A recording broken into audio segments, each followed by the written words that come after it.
जो समाज के गरीबों की इज्जत आबरू लूटते थे, जो उनको सताते थे, जो उनका हक हिस्सा ले लेते थे, और सताया हुआ इंसान जब रोता बिलखता मुख्तार के पास आता था तो वो उसकी मदद के लिए खड़े हो जाते थे।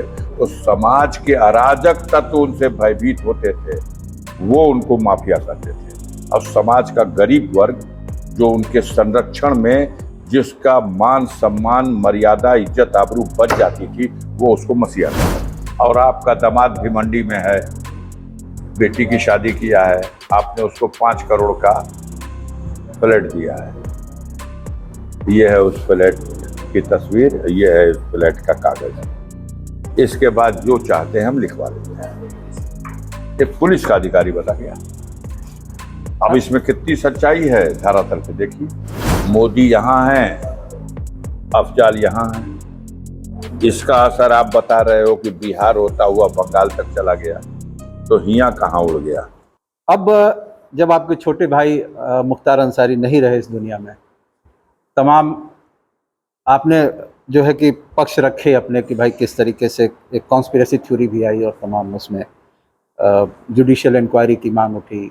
आपके पार्टी के नेशनल प्रेसिडेंट भी आए, उन्होंने भी एक जुडिशियल इंक्वायरी की। आपकी ओर से ये कहा जा रहा है कि एक सिंपैथी वेव है, लोग जुड़ेंगे। हमारी ओर से नहीं कहा जा रहा।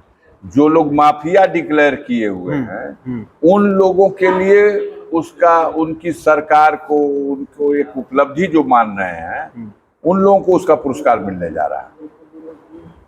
जनता पुरस्कार देने जा रही पूरे पूर्वांचल में, बिहार तक, बक्सर तक, ये सब पुरस्कार उनको मिलने जा रहा है कि भाई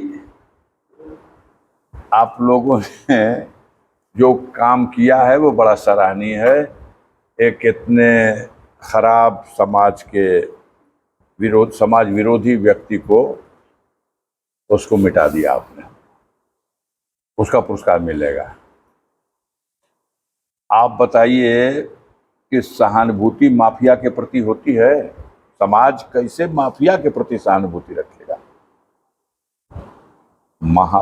अगर सहानुभूति का सवाल है तो समाज अपने हीरो के प्रति सहानुभूति रखता है, अपने लीडर के प्रति सहानुभूति रखता है, अपने मसीहा के प्रति सहानुभूति रखता है। दोनों बात कैसे? वो माफिया भी है और सहानुभूति भी कैसे हो सकता है? या तो इस नैरेटिव को जो बनाया गया था उनके लिए वो साबित होने जा रहा है कि वो गलत था, तब ना सहानुभूति में उठ। कई मामलों में कन्विक्शन उनका हुआ था। तो ठीक है, हमारे ही कन्विक्शन हो गया है, हमारा ही कन्विक्शन हो गया, हमारा ही हो गया। सरजू पांडे को 70 साल की सजा हुई थी, 70 इयर्स की सजा।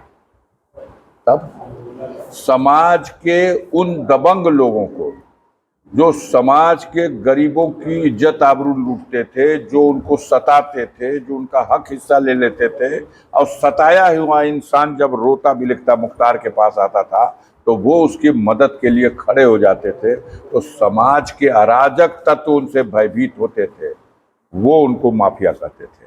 और समाज का गरीब वर्ग जो उनके संरक्षण में जिसका मान सम्मान मर्यादा इज्जत आबरू बच जाती थी, वो उसको मसीहा कहता था। फर्क बस इतने है। इसकी तादाद ज्यादा है। तादाद मसीहा वालों की है, उनकी तादाद तो 100 में 10, इससे ज्यादा नहीं। 100 में 10 हैं जो अंतिम सांस तक उसको माफिया कहेंगे। वही उससे भयभीत थे, वही उससे डरते थे, उन्हीं को लगाम चढ़ा देता था। अब जो मसीहा हैं वो देख लीजिए, गिन लीजिए, गिनवा लीजिए। कहा गया है, आप भी जानते हैं कि समाज की एक मान्यता है कि दुनिया में जो आया है जाना है, लेकिन जिस दिन अंतिम यात्रा पे जाता है उसी अंतिम यात्रा से ये पता लग जाता है कि इसने दुनिया में क्या कमाया है।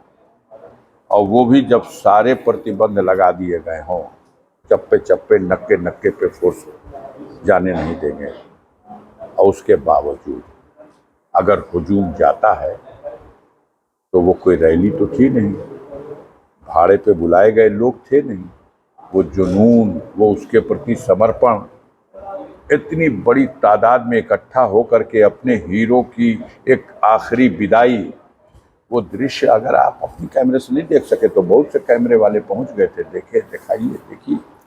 आप कह रहे हैं कि 29 अप्रैल को आपको लेकर के एक जजमेंट आता है जिसमें कि आपका कन्विक्शन होता है।